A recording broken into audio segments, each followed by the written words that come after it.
دنیا کو ایک اور بینکنگ بحران کے خدشات ستانے لگے۔ سلیکون ویلی بینک اور سگنیچر بینک کے حصص گرنے کے بعد دنیا کو ایک اور بینکنگ بحران کے خدشات ستانے لگے اور فائنینشیل سیکٹر نے اپنی احتیاطی اقدامات کرنے شروع کر دیے ہیں۔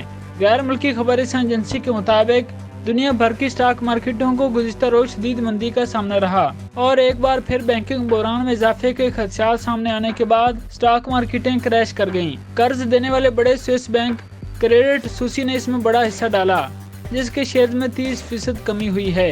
ٹیکنالوجی سیکٹر کو قرض فراہم کرنے والے سلیکون ویلی بینک اور سگنیچر بینک کے حصص گرنے کے بعد گلوبل مارکیٹس بری طرح سے متاثر ہوئی ہیں، جس کے بعد امریکی حکام اس بحران کو مزید روکنے کے لیے مداخلت پر مجبور ہو گئے۔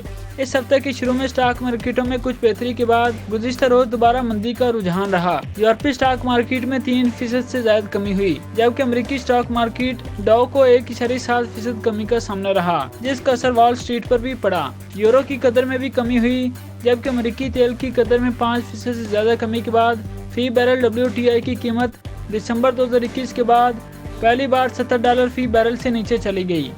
تجزیہ کاروں کے مطابق سرمایہ دار خوف کا شکار ہیں اور اس بحران کو 2008 طرز کے معاشی بحران کی طرح ایک اور بڑے بحران کی طرح ہی دیکھ رہے ہیں۔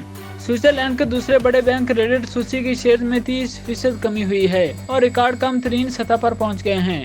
کریڈٹ سوسی امریکی بینکنگ بحران سے پہلے ہی کئی اسکینڈل کا شکار رہا ہے اور اسے اس وقت شدید نقصان پہنچا جب اس کے مرکزی شیئر ہولڈر سعودی نیشنل بینک نے اسے مزید رقم دینے سے انکار کر دیا۔